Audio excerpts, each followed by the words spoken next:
কি ভাবছেন? Breakup anniversary? আসলে না, ব্যাপারটা আমি আপনাদেরকে ক্লিয়ার করে বলি। আসলে ব্যাপারটা কিন্তু ভিন্ন।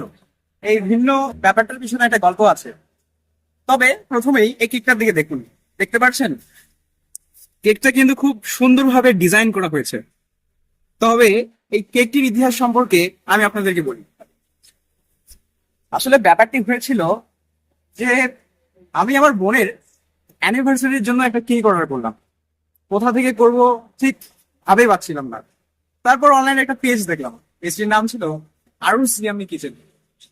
তো আরুস ইয়ামি কিচেন থেকে কেকটি অর্ডার করার পরবর্তীতে আমি দেখলাম যে এই কেকটার টেস্ট এত ভালো ছিল এবং আমার ডিমান্ডিং অনুযায়ী কিন্তু কেকটা যেমনটি আমি চেয়েছিলাম ঠিক তেমনটি কিন্তু দিয়েছিল। তার পরবর্তীতে কেকটি আমার এত ভালো লাগে, এত ডিলিশিয়াস ছিল যে আমি ভাবতে থাকি এই কেকটি আমাকে আরেকটি অর্ডার করতে হবে।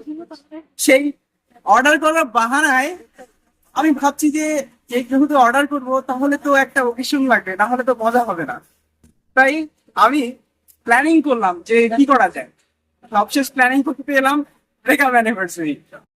দর্শক, আপনারা যদি কোনো কেক ডিমান্ড করেন এবং যদি সঠিক চাহিদা অনুযায়ী চান, তাহলে আমি আপনাদেরকে রেকমেন্ড করব আরো সিয়ামলি কিচেন থেকে কেকটি অর্ডার করতে।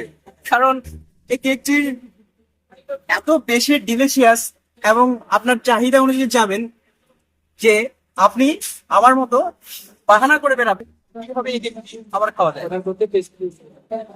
তাই আপনারা যদি কোনো কেক ডিমান্ড করেন তাহলে আমি আপনাদেরকে রেকমেন্ড করব আরো সিয়ামি কিচেন থেকে অর্ডার করতে। কারণ এই কেকটি এত বেশি ডিলিশিয়াস এবং আপনার ডিমান্ডিং অনুযায়ী থাকবে যাতে আপনিও আমার মতো বাহানা খুঁজবেন, যেমন আমি কিন্তু বাহানা খুঁজেছি ব্রেকআপ অ্যানিভার্সারি।